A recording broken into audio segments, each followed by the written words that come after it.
Hello everyone. चलिए हम लोग स्टार्ट करते हैं आज का नया टॉपिक। एफएम चैप्टर का ये जो टॉपिक है वो हम लोग स्टार्ट करने वाले हैं। और हम लोग जो चैप्टर पढ़ रहे थे वो चैप्टर का नाम था डिविडेंड डिसीजन, ठीक है। और डिविडेंड डिसीजन में दो मॉडल डिस्कस हो गया था। एक था आपका वॉल्टर मॉडल डिस्कस हो गया था, एक था आपका गॉर्डन मॉडल डिस्कस हो गया था। उसमें आपको बहुत सारा चीज़ बताया गया। आई होप कि आपको क्लियर हो गया होगा। अभी जो रिमेनिंग टॉपिक बचा हुआ हम लोगों के पास वो सिर्फ एक टॉपिक है जिसका नाम है एमएम अप्रोच जो है, एमएम मॉडल जो है, ठीक है ना। अब एमएम मॉडल में और बाकी मॉडल में जो दो डिस्कस हुआ उसमें क्या फ़र्क है। आज जो हम लोग डिस्कस करने वाले हैं एमएम अप्रोच बिल्कुल ही डिफरेंट है। मतलब हम बोल सकते हैं कि वो लोग दोनों को ही क्रिटिसाइज़ किए। उन लोग का जो मेन अल्टीमेटली क्या था, मानना कि जो डिविडेंड डिसीजन है वो अल्टीमेटली इफेक्ट करता है किसके ऊपर, वैल्यू फर्म के ऊपर। यानी एक शेयर होल्डर का या फिर एक स्टेक होल्डर का उसका वैल्यू फर्म के ऊपर डिविडेंड डिसीजन इफेक्ट करता ही करता है, ठीक है ना। अब जब डिविडेंड डिसीजन इफेक्ट करता है तो इसी वजह से हम लोग चैप्टर डिस्कस किए थे डिविडेंड पॉलिसी, कि क्या एक कंपनी को डिविडेंड देना चाहिए कि डिविडेंड नहीं देना चाहिए, ठीक है ना। जो भी प्रॉफिट का अमाउंट है उसको अपना पास रखना है या फिर उस अमाउंट को शेयर होल्डर को बांट देना है, यही चीज़ के बारे में चर्चा चल रहा था।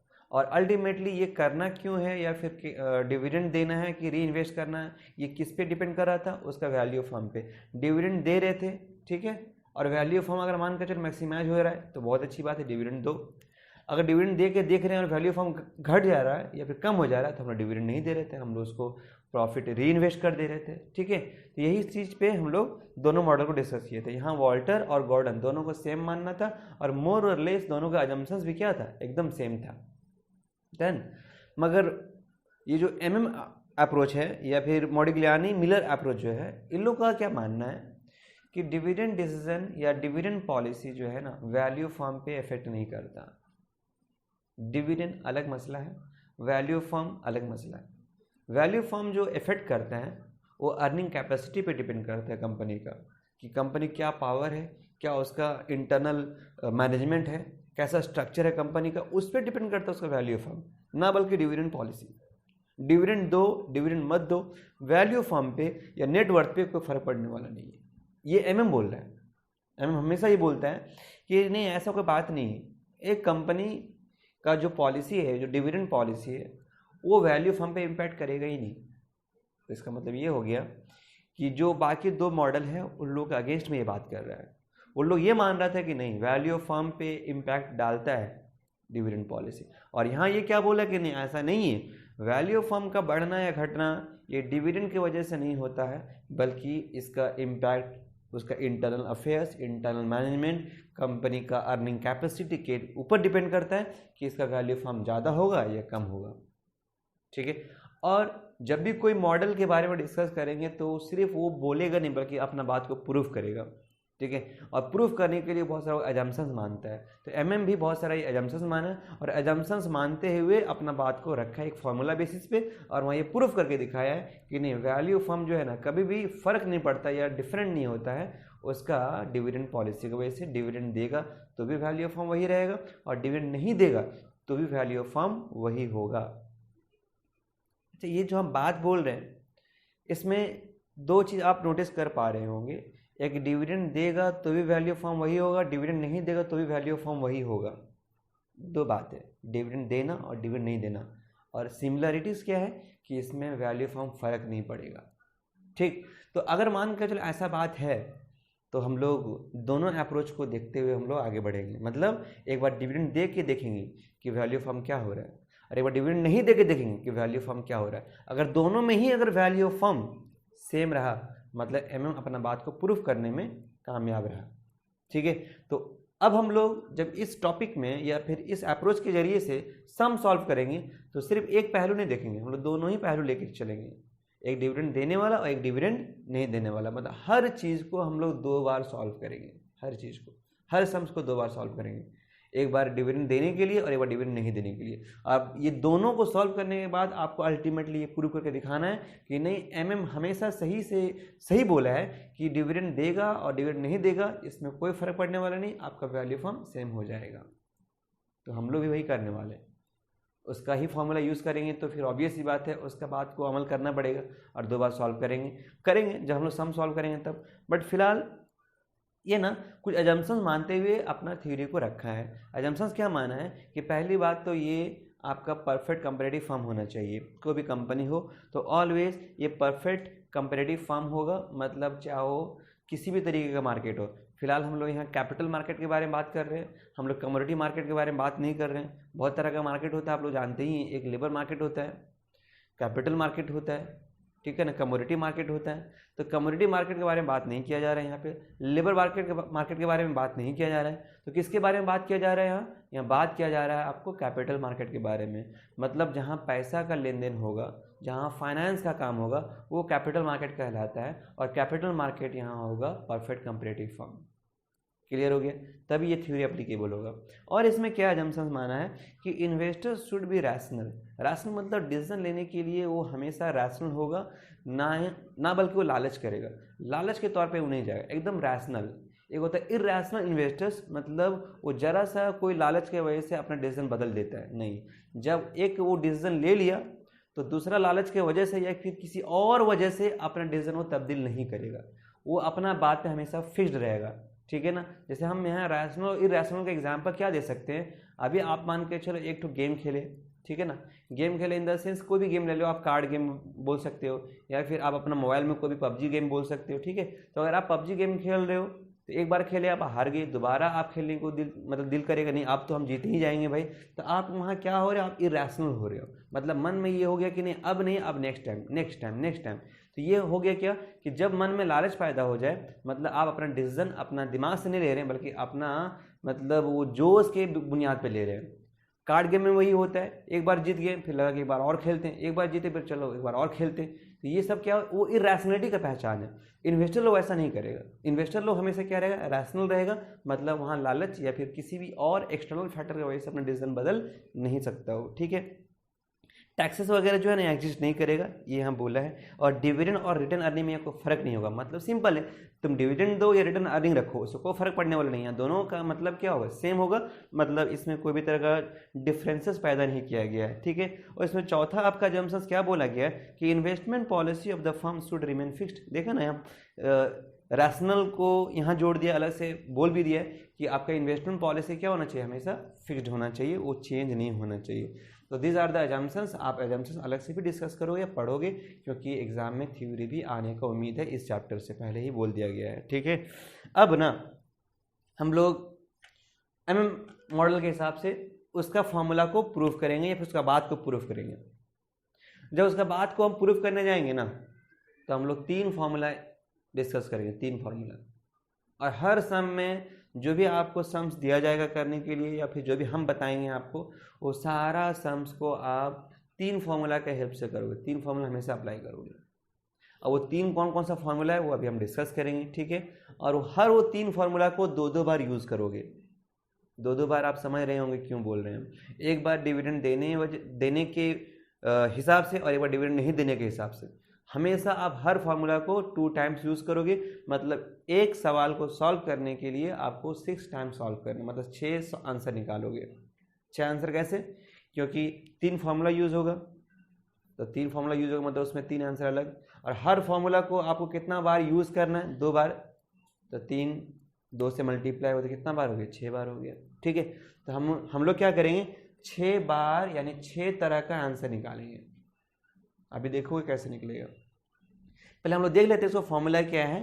फॉर्मूला पहले देख लो, उसके बाद फिर हम लोग आगे क्वेश्चन डिस्कस करेंगे। फर्स्ट फॉर्मूला एमएम मॉडल का, P0 इज इक्वल टू होता है D1 plus P1 divide by 1 plus K। ठीक है, हाँ, P0 is equal to D1 plus P1 divide by 1 plus K। यहाँ साइड में लिखते जाएंगे इसका मतलब क्या क्या होता है। D1 मतलब क्या होता है? Dividend, expected dividend per share,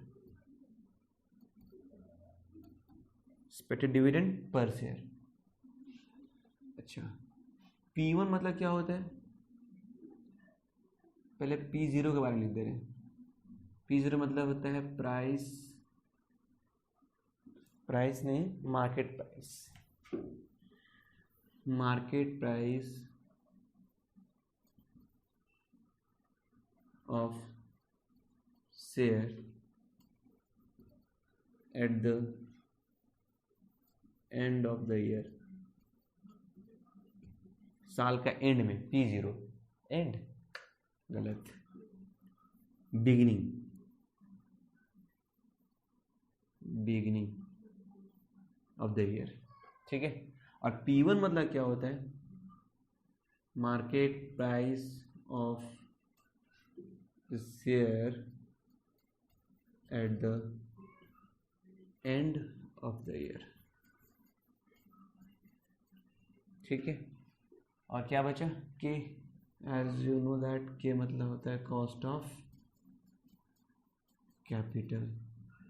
ये चार चीज फुल फॉर्म लिख दिया सबका। D1 expected dividend, P0 market price per share at the beginning of the year, और P1 मतलब क्या होगा, market price at the end of the year, ठीक है। तो ये चार के बाद हम लोग अब दूसरा फॉर्मूला की तरफ जा रहे हैं। ये हो गया मार्केट प्राइस पर शेयर निकालने का फॉर्मूला, ठीक। हम लोग जब ये मार्केट प्राइस पर शेयर निकालेंगे तब ये फॉर्मूला यूज होगा, ठीक है। दूसरा, when new number of shares are to be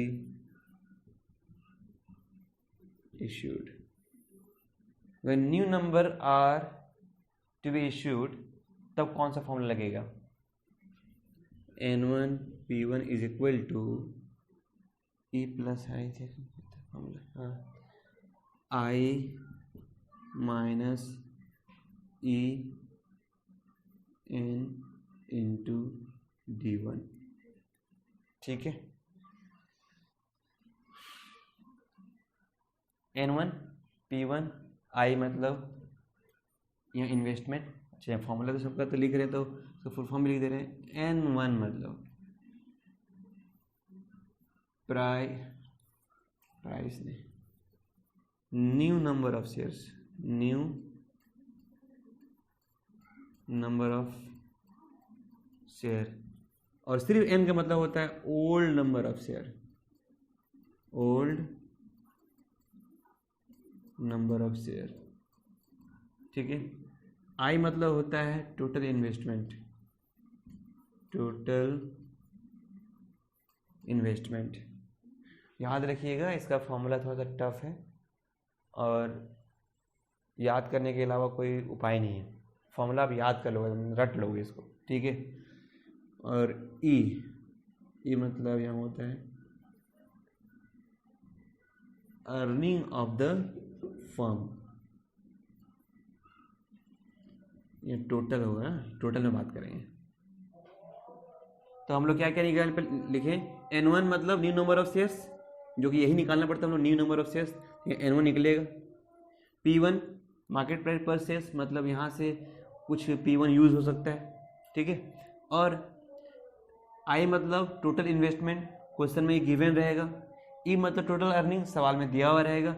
N मतलब पुराना नंबर ऑफ शेयर्स कितना था पहले, ये दिया हुआ रहेगा। और D1 मतलब डिविडेंड एक बार देंगे और एक बार डिविडेंड नहीं देंगे, तो देंगे तो एक बार D1 का वैल्यू बैठाएंगे और जब एक बार नहीं देंगे तो D1 का वैल्यू नहीं बैठाएंगे। अच्छा, इसका और इसका क्या रिश्ता है, दोनों फॉर्मूला को ही हम लोग साथ में क्यों यूज कर सकते हैं, तो हम बता दे रहे हैं इंटर रिलेशनशिप क्या है इसमें। P0 D1 P1 1 plus K, ये जो फॉर्मूला दिया वो पूरा स्ट्रक्चर में, इसमें हमको निकालना क्या, market price at the end of the year, मतलब न्यू मार्केट प्राइस निकालना है आपको इसमें, यानी निकालना है आपको P1, ये निकालना पड़ेगा आपको। अब P1 निकालने के लिए आपको ये सारा वैल्यू पुट करना पड़ेगा। तो D1 दिया हुआ रहेगा सवाल में, एकदम दिया हुआ रहेगा, P0 भी दिया हुआ रहेगा, K भी दिया हुआ रहेगा, मतलब सब दिया हुआ रहेगा। तो आपको P1 सॉल्व करके निकालना है। तो सर आप P1 इधर लिखना चाहिए था, नहीं, ऐसा फॉर्मूला नहीं।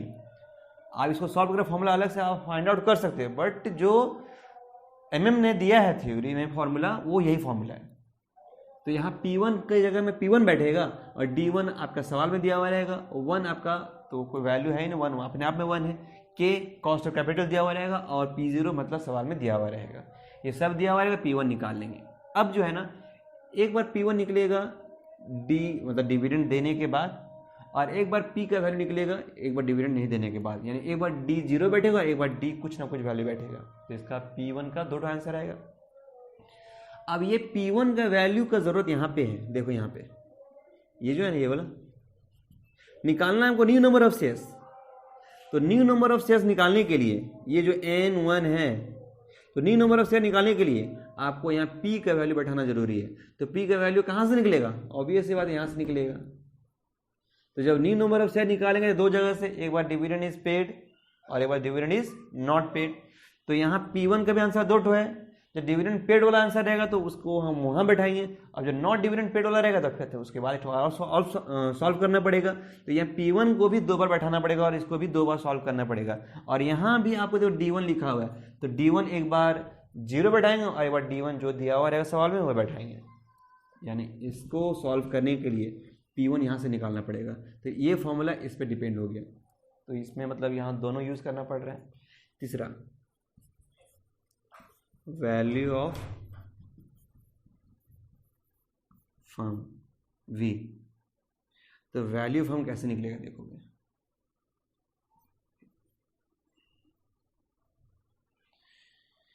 हाँ ठीक है ना, N प्लस N1, ठीक है ना, minus I plus E divide by 1 plus K। सारा वैल्यू मतलब मीनिंग तो बता ही दिया ऑलरेडी। E का मतलब क्या है, I का मतलब क्या है, K मतलब क्या है, P1 मतलब ये वाला है, N1 मतलब ये वाला निकलेगा और N मतलब पहले से दिया हुआ रहेगा। अब अल्टीमेटली हमको वैल्यू ऑफ फर्म निकालना है, याद रखोगे वैल्यू ऑफ फर्म निकालना है। और वैल्यू ऑफ फर्म हमको 2 बार निकालना पड़ेगा। एक बार वैल्यू ऑफ फर्म निकालेंगे डिविडेंड देने वाला, और एक बार वैल्यू ऑफ फर्म निकालेंगे डिविडेंड नहीं देने वाला, और दोनों का आंसर इसमें सेम आना चाहिए। आंसर क्या होगा, यहाँ आना चाहिए सेम, लिखना नहीं आपको, मतलब ये 2 बार सॉल्व होगा मगर दोनों का आंसर सेम होना चाहिए। इसके पीछे वजह ये है कि यहाँ बोल दिया पहले से MM ने, क्या बोला है कि डिविडेंड पॉलिसी जो है वैल्यू ऑफ फर्म पे फर्क नहीं पड़ता है, वो इम्पैक्ट नहीं करता है। तो उसको प्रूफ कैसे कर सकते हैं हम लोग, ये फॉर्मूला के जरिए से। अब ये वैल्यू फॉर्म निकालेंगे 2 बार, तो 2 बार निकालने के लिए हमको P1 का जरूरत है, यहाँ से आएगा। हमको N1 का जरूरत है तो यहाँ से आएगा। N1 2 बार निकलेगा तो 2 बार हम लोग पुट करना ही है इसमें। P1 में 2 बार निकलेगा तो 2 बार यहाँ पुट करना ही है, खत्म मामला। ये 3 फॉर्मूला को लेके आपको सॉल्व करना है, ठीक है। चलिए इसको उतार लीजिए आप पहले, उतार लेने के बाद हम लोग एक तो सम सॉल्व करेंगे, फिर आप लोगों को होमवर्क दिया जाएगा।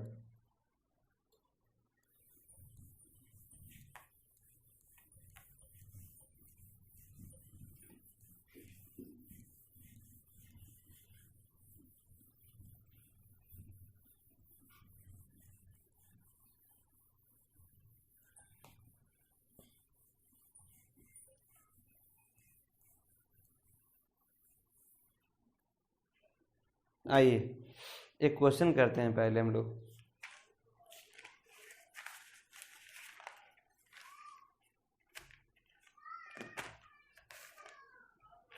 क्वेश्चन नंबर 10 कर लेते हैं, उसके बाद फिर हम लोग देखते हैं क्या करना है। देखिए, और सबसे अच्छी बात MM में कि हर क्वेश्चंस को आप एकदम ना 3 बार सॉल्व करोगे ना और हर तरह का आंसर निकालोगे। अच्छी बात इसमें ये है कि सारा क्वेश्चन एकदम सिमिलर है। कोई अगर एक क्वेश्चन अच्छे से कर लेता है, पूरा एक क्वेश्चन अच्छे से समझ लेता है, तो उसका सारा सम्स हो जाएगा, ठीक है। तो जो अभी सम्स हो रहा है उसी को आप ध्यान से समझोगे, और समझने के बाद आप फिर बाकी खुद से ट्राई करना। फिर जब कोई प्रॉब्लम होगा तो फिर हम उसको बताएंगे। A company belongs to a risk class for which the appropriate capitalization rate is 10%। Question number 10 है, पेज नंबर 391 जो है 2013 का क्वेश्चन है ये ईयर का, ठीक है। तो बोला क्या company belongs to a risk class for which the appropriate capitalisation rate is 10%। Capitalisation rate मतलब कॉस्ट ऑफ कैपिटल। हम लोग सारा वैल्यू पुट कर लेंगे, एक बार पहले क्वेश्चन पढ़ लेते हैं उसके बाद। It currently has outstanding 25,000 shares.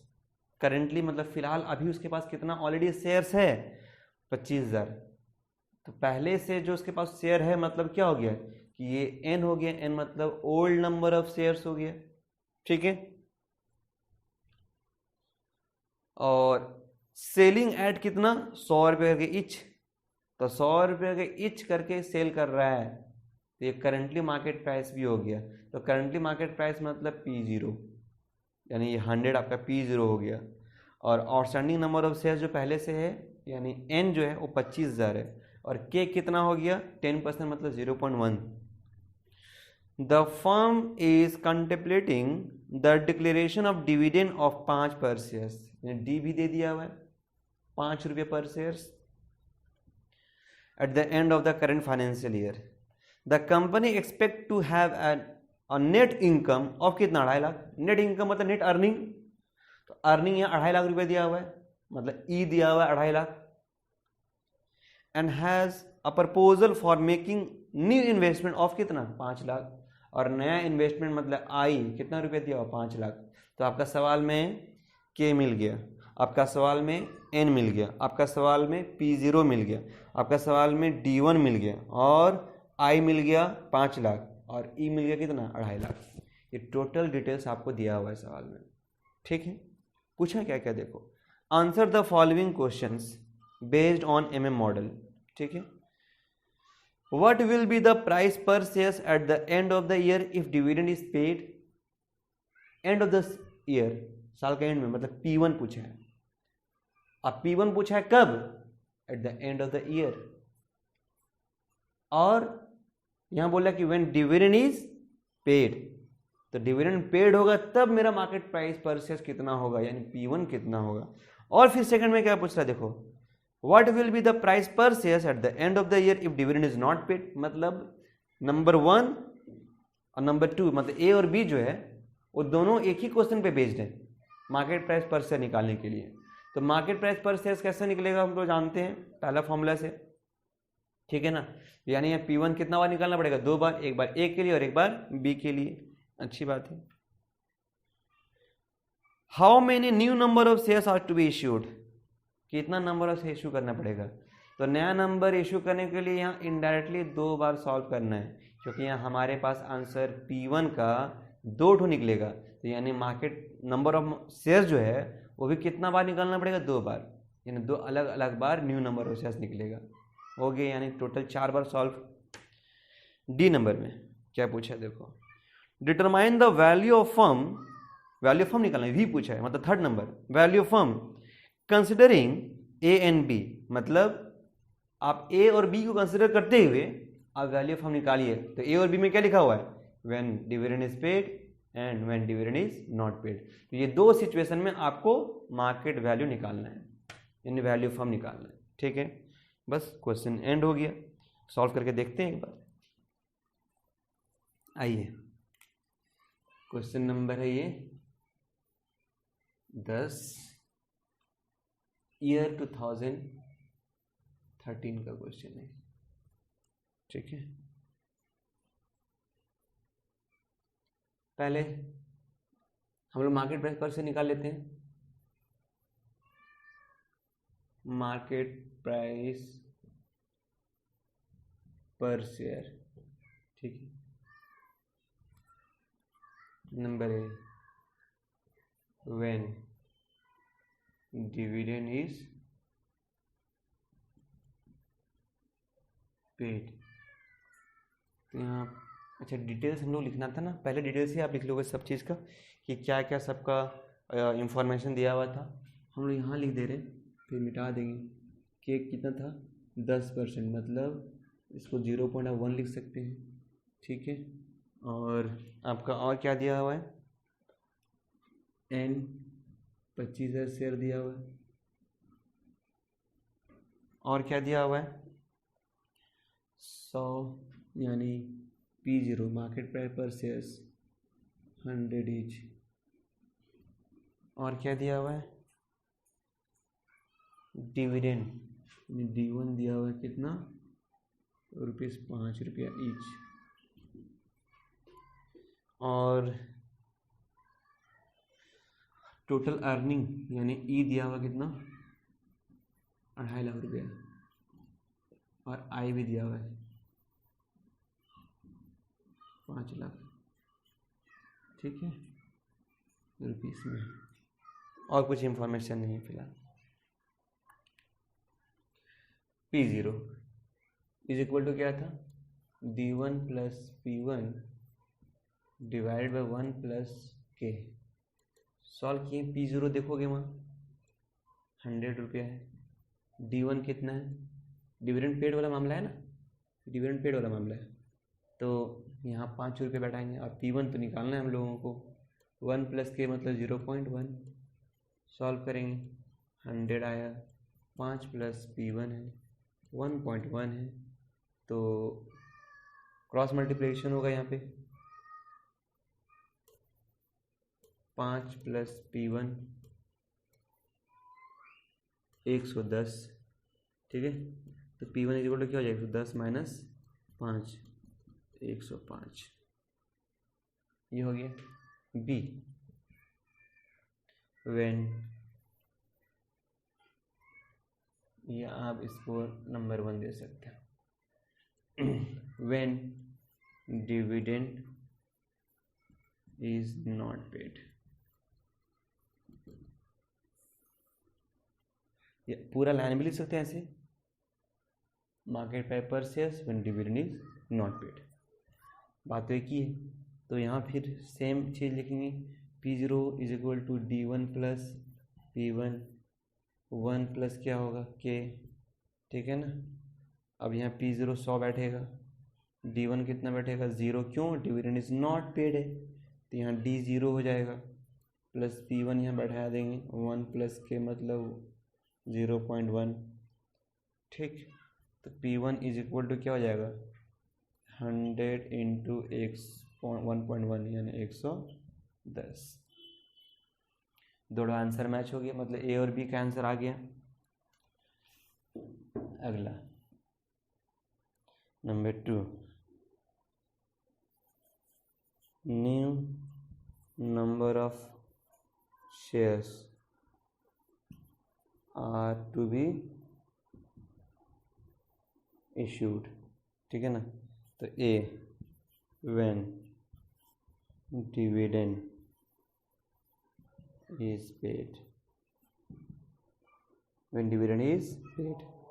तो फॉर्मूला क्या था, थोड़ा सा फॉर्मूला हम लोग का था N1, ठीक है ना, N1 P1 I minus E minus N into D1, ठीक है, N1 इंटू P1, ठीक है, is equal to I minus bracket में है E minus N into D1। अब यहाँ न्यू नंबर ऑफ शेयर्स निकालना ही है, तो यहाँ N लिखते हैं। और P1 मतलब देखो यहाँ लिखा हुआ है ना कि व्हेन डिविडेंड इज पेड, तो डिविडेंड इज पेड के लिए P1 कितना है, डिविडेंड इज पेड के लिए P1 कितना है यहाँ 105, तो 105 बैठा हो गया। I तो सब में वही है, I कितना आ जाएगा 5 लाख माइनस E, अब E जगह में कितना बैठेगा 2.5 lakh minus N into D, तो N मतलब पुराना नंबर ऑफ शेयर्स, पुराना नंबर ऑफ शेयर्स देखो ऊपर मिलेगा 25,000। अब D में 0 बैठेगा या फिर D का जो वैल्यू दिया हुआ है वो बैठेगा। तो सवाल है कि कौन सा टॉपिक कर रहे हैं आप, व्हेन डिविडेंड इज पेड, यानी आप यहाँ D का वैल्यू बैठाओगे कितना 5 रुपया, ठीक है। सॉल्व करते हैं इसको, N1 is equal to 5 lakh, ठीक है ना, 25,000 और 25,000 इंटू 5 कितना हो गया, 25,000 इंटू 5 1,25,000, ठीक है,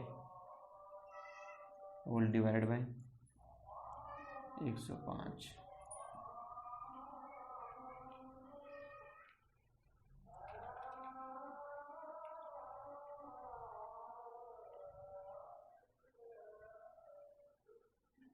ये एक और जीरो होगा।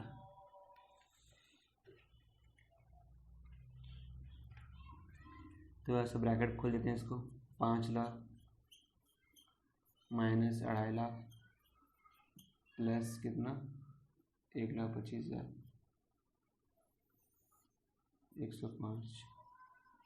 ठीक है, तो हम लोग देखते हैं क्या, 5 लाख पहले प्लस वाला आइटम कर लेते हैं, प्लस 1,25,000 1,25,000 माइनस कितना 2.5 लाख 3,75,000। अच्छा वो मिटा दे रहे हैं, फिर हम सॉल्व करेंगे। सब डेटा आपको याद रखना चाहिए। इज इक्वल टू कितना आएगा 3,75,000, ठीक है, डिवाइडेड बाय 105। तो 3,75,000 डिवाइड बाय 105 3571 ठीक है। ये आ गया, ये शेयर्स लिखोगे क्योंकि ये नंबर ऑफ शेयर्स निकाले ना, तो ये न्यू नंबर ऑफ शेयर्स और जो हम लोग को इशू करना पड़ सकता है न्यू इन्वेस्टमेंट के लिए। अच्छा ये हो गया पार्ट ए। अब इसका B, when dividend is not paid, ठीक है, when dividend is not paid।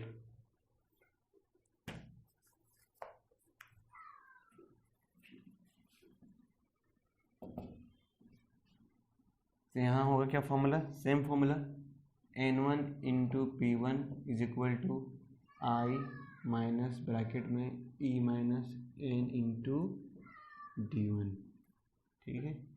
N1 में अब यहाँ निकालने के लिए P1 का कौन सा आंसर बढ़ाएंगे ये वाला 105 वाला, मतलब यहाँ था 110।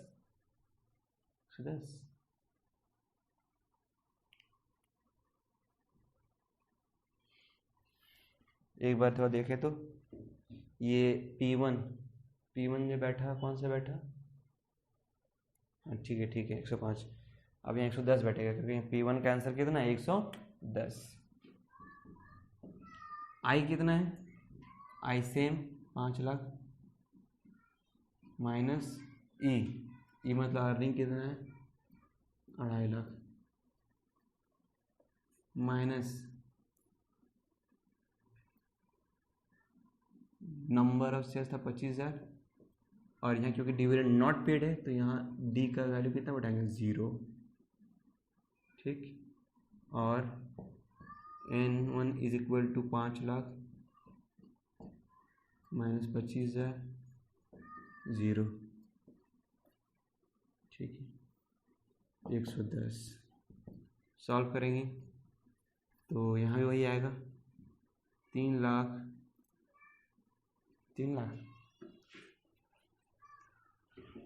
जीरो बैठे, हाँ 2.5 लाख माइनस 5 लाख माइनस 2.5 लाख तो कितना हो गया 2.5 लाख डिवाइड बाई 110 तो 2,50,000 डिवाइड बाई 110 2273 2273 ये शेयर्स आ गए।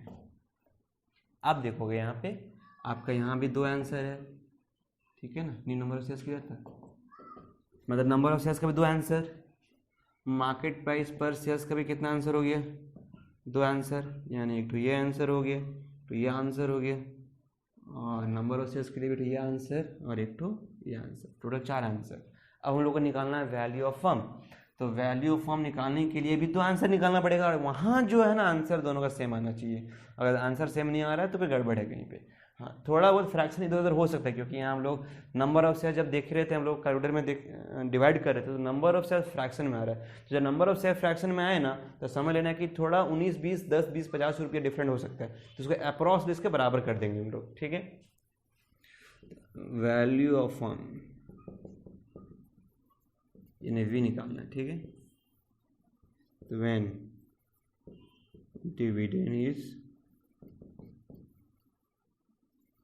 पेड, तो v इज इक्वल टू होगा क्या, यहाँ था n1 n0 प्लस n1 और यहाँ था p1, ठीक है। माइनस आई था प्लस e था, minus I plus e divide by 1 plus k। अब थोड़ा सा यहाँ ध्यान से वैल्यू पुट करेंगे। n मतलब कितना, 25,000, पुराना नंबर ऑफ शेयर्स। n1 मतलब नया n1, तो n1 मतलब कौन सा, when dividend is not, dividend is paid, तो डिविडेंड इज पेड के लिए न्यू नंबर ऑफ शेयर्स कितना, new number of shares n1 मतलब तो न्यू नंबर ऑफ शेयर्स, तो ये वाला 3571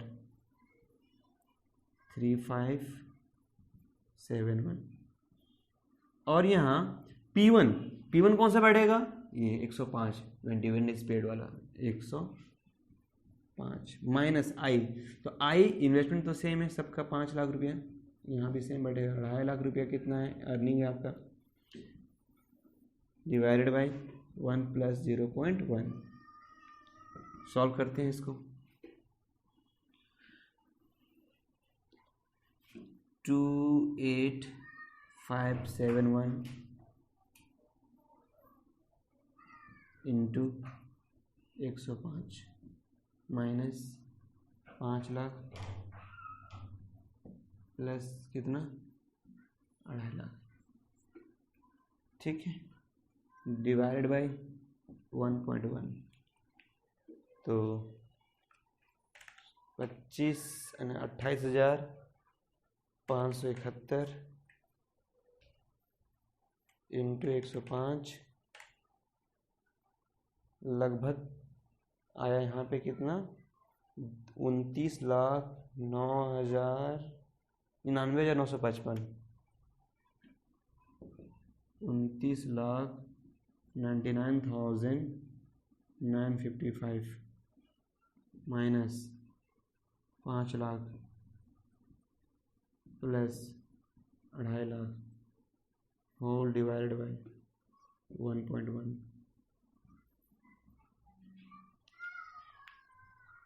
अच्छा, जब ऐसा होगा ना तो पहले प्लस वाला चीज़ कर लेना, फिर माइनस वाला बाद में। तो हम लोग देख रहे हैं 29,99,955 प्लस कितना रुपया है 2.5 लाख माइनस कितना 5 लाख 27,49,955। वो 27 लाख जो है ना 50,000 होना चाहिए, तब मतलब सही हो जाता है। वो राउंड ऑफ वहीं करना है हम लोग को। खैर अभी हम लोग जो आ रहा है वही करेंगे, बाद में हम लोग राउंड ऑफ करेंगे लास्ट में। 27,49,955, ठीक है, डिवाइड बाई कितना 1.1 is equal to divide by 1.1। देखिए आ रहा है 24,99,959। तो हम इसी को करेंगे यहाँ 25 लाख लिखिएगा आप, ब्रैकेट में क्या लिख दीजिएगा अप्रॉक्स या राउंडेड ऑफ, यानी एक का वैल्यू फॉर्म कितना आया 25 लाख आया, ठीक है। अब दूसरा निकालना है। अब दूसरा के लिए थोड़ा सा जगह हम यहाँ बना दे रहे हैं।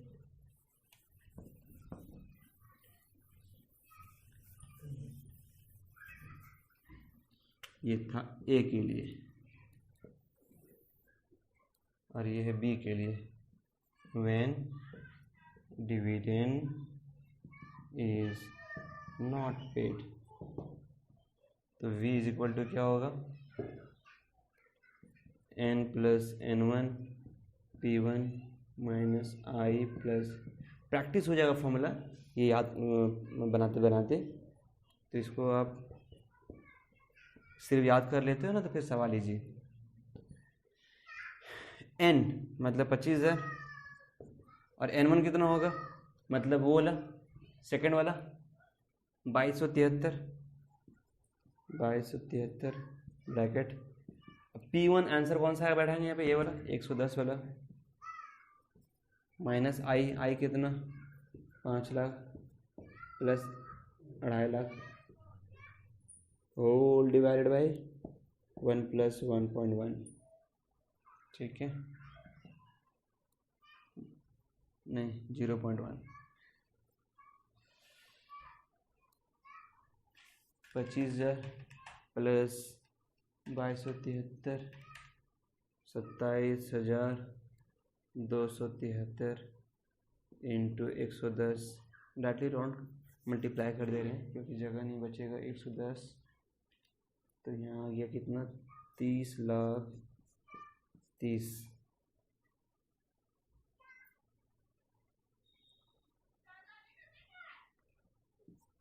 ठीक है minus 5 lakh plus 2.5 lakh whole divide by 1.1 इसको भी हम डायरेक्टली कर दे रहे हैं यहाँ पे 30 लाख 30 माइनस ये plus 2.5 lakh minus 5 lakh divided by 1.1 यहाँ 25,27,000 तो हम लोग यहाँ में क्या लिखेंगे 25 लाख ही लिखेंगे अप्रोक्स में। देखो वहाँ घट रहा था यहाँ बढ़ रहा था अप्रोक्स। एक चीज़ नोटिस किया आप यहाँ भी 25 लाख है और वहाँ भी कितना है 25 लाख है तो अल्टीमेटली क्या हुआ तुम डिविडेंड दो या डिविडेंड मत दो आपका वैल्यू फॉर्म इंटैक्ट रहेगा कोई फ़र्क पड़ने वाला नहीं है। इसलिए एमएम बोलता है क्या मोडिग्लियानी जो है मिलर वो बोलता है क्या कि डिविडेंड पॉलिसी जो है वो वैल्यू फॉर्म पे इम्पैक्ट नहीं देता है ये इंडिपेंडेंट है वैल्यू फॉर्म किसी और वजह से बदल सकता है मगर डिविडेंड देने की वजह से नहीं बदल सकता है ठीक है। तो ये इस तरीके से हम लोग प्रूव कर सकते हैं कि एमएम सही है अपना बात पे यानी उसका डिविडेंड देना या नहीं देना कोई इम्पैक्ट नहीं दिखाएगा वैल्यू ऑफ फॉर्म पे। ऐसे आपको सॉल्व करना है और कंक्लूजन में हम ये बोल सकते हैं कि सब टॉपिक से तीनों टॉपिक में से सबसे इम्पॉर्टेंट टॉपिक ये है बार बार यही पूछता है कि 10 मार्क्स का चैप्टर है तो एक क्वेश्चन 10 मार्क्स के लायक होता है। उधर से पूछेगा 2 क्वेश्चन पूछेगा मगर ये अगर क्वेश्चन पूछेगा तो एक ही क्वेश्चन पूछेगा 10 मार्क्स का। समझ में आया? तो इसको भी आप ज़्यादा प्रायोरिटी दोगे अच्छे से प्रैक्टिस करोगे इसको और आप होमवर्क ले लोगे पूरा। होमवर्क आप क्या पूरा 7 से लेकर 12 तक 7, 8, 9, 10, 11, 12 जो भी है सम्स वो पूरा सॉल्व कर लोगे ठीक है। तो आज के इतना ही था छोटा टॉपिक था ख़त्म। Thank you very much.